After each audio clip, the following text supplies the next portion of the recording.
Zanna James here with your weather. The adverse weather alert ended earlier than expected today, and I'll show you why. Now, looking at the southeastern Caribbean satellite, we are still seeing some cloud cover, but it is definitely not as thick as what we experienced over the past 2 days. So zooming into Trinidad and Tobago, we're able to see the islands this time around, but there are still pockets of moisture over Tobago, South Trinidad, and East Trinidad as well.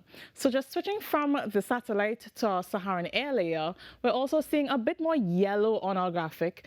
That indicates a mild concentration of Saharan dust. And if you tuned in on Thursday, you'd know that the dust is one of the drivers for these drier conditions. So heading into tonight, we are expecting mostly partly cloudy skies with just a few showers over eastern Trinidad. When we look at our nighttime lows, we are thinking 23 degrees in South Trinidad and 24 degrees over in Tobago.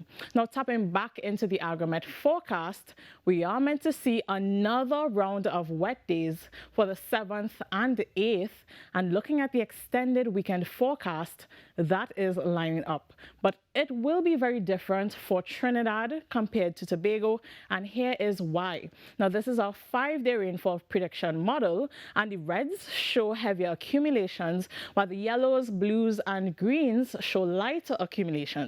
Now, Trinidad is clearly under those reds, while Tobago fall under those lighter shadings. So for Trinidad in particular, Western Trinidad is forecast to see the thickest rainfall totals, but the entire island could see increasing rainfall amounts as early as Saturday. So between our sunrise and sunset and heading into the weekend, Saturday will be the driest day, and I'm using that term loosely because there will still be brief showers during the day. By Saturday night, though, into Sunday, precipitation chances climb up to 90%, making Sunday the wettest day of the weekend.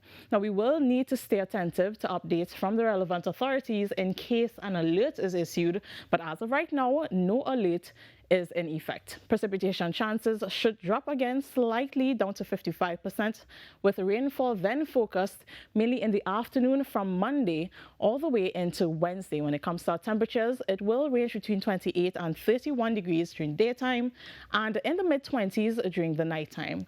Now, looking at Tobago's extended forecast, we can really see that difference now. Tobago has far lower precipitation chances, though some scattered activity is still possible, just to a lesser extent than Trinidad.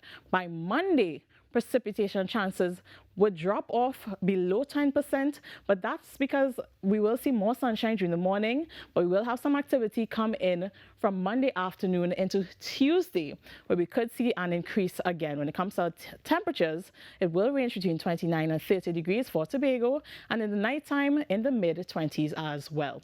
Now, we had breezy to almost windy conditions today, and those winds will increase over the weekend up to 15 to 45 kilometers per hour.